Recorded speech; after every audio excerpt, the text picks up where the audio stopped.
Page 95, and it reads, Adair records a sentence of speech of an Indian captain to his companions in his oration for war. Near the conclusion of his harangue, he told the warriors he feelingly knew that their guns were burning in their hands. Their tomahawks were thirsty to drink the blood of their enemy. Their trusty arrows were impatient to be up on the wing, and lest delay should burn their hearts any longer, he gave them the cool, refreshing word, join the holy ark, and the way to cut off the devoted enemy.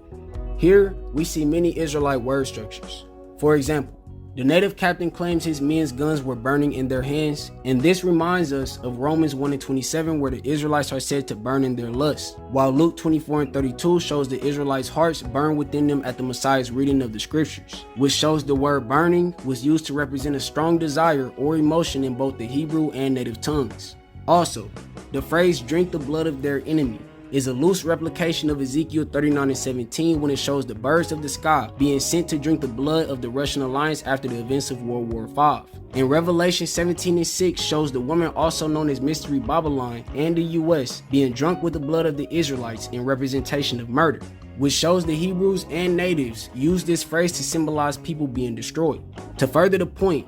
when the captain claims their arrows were ready to be up on the wing, he means his men were ready to send arrows through the air or sky in pursuit of the enemy, which is similar to Psalms 104:3's description of the Father's chariot being on the wings of the wind, which represents his UFO being able to fly. And again, in this native captain's final words, we are given light to his Hebrew origins, due to him using the phrase holy ark to represent safety, which points to his knowledge of Noah's ark being a safe haven during the flood. And he ends with calling it a way to cut off the enemies, which is the same wordplay found in Psalms 143:12, where we see King David ask the Lord to cut off his enemies. Now, after hearing all of these similarities, it should be clear the native and Hebrew languages are related, which establishes the connection between the people groups. But even so, there will be others who need more proof before accepting the facts, which is why we will continue to dig deeper. So the next piece of evidence I want to provide is the examples of their names for the higher powers.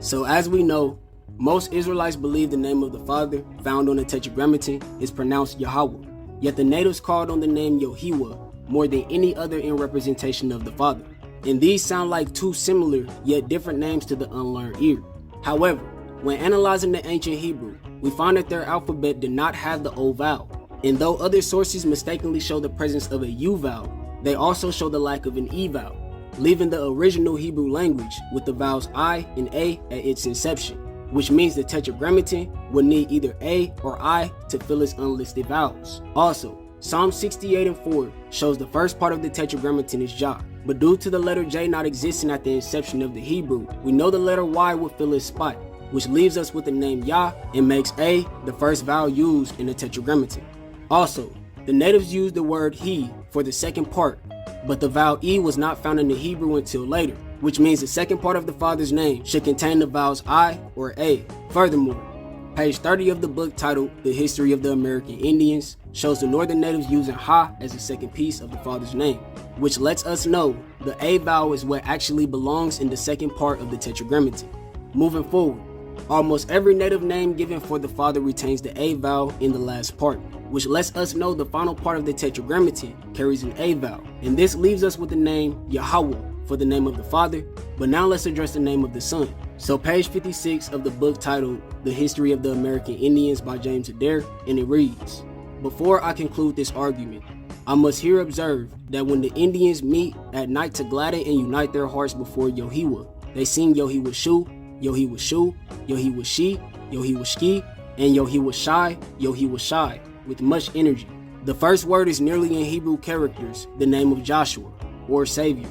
So here we see the natives used the exact same vowels to represent the Messiah's name, but chose to add an extra syllable that always starts with the SH or CH sound while ending in whatever vowel they saw fit at the time. With this being said, we just proved the name Yohewah should be pronounced Yahweh, which means the Messiah's name shall also carry the name Yahweh while adding an extra syllable to the end. And due to the natives using the A and I vowels to create the I sound in multiple variants of his name, we know the I vowel is what should be added, which leaves us with the name Yahweh Shai for the Messiah. Also, we know this was a name for the Messiah due to page 57 of this same book showing us this deity was also called Mishio, Mishiwa, and other names that are loose transliterations for the word Hamashiach, which means Messiah. With all this being said, the native language may have developed its mistakes over time, but they were the only nation on earth to come this close to the names of the Father and Son without the help of any other nation, which proves that they were related to the Hebrews who first introduced the Tetragrammaton into the world. And while utilizing the native languages, we find the true names of the Father and Son, which is an act that cannot be replicated among any other languages besides those found in West Africa, where large parts of the southern kingdom of Israel reside. So in simple words, the Native American language has every connection it needs to originate within the Hebrew, and it solidifies its position by establishing the Tetragrammaton and the name of our Messiah. With all this being said, in this video we talked about the evolution of languages, and we saw that the native and Hebrew languages were susceptible to change based on locale and populace, which means over time, the Israelites would have gained new vowels and developed what seemed like an entirely new language as their original language evolved. And this is what led to the native variant of the Hebrew language becoming an entirely new dialect. Furthermore, we also compared the native word structure to the word structure of the Hebrews found within the Bible, which showed us further relation, and we ended by exposing traces of the holy names found within the native dialects. Now, after hearing all of this, and the native lessons that came before this, there should be no way anyone denies the origin of the Native American, which can be found in the history of the Israelites, also known as the Bible. Lord willing, this lesson was further edifying to whoever had ears to hear. Shalom.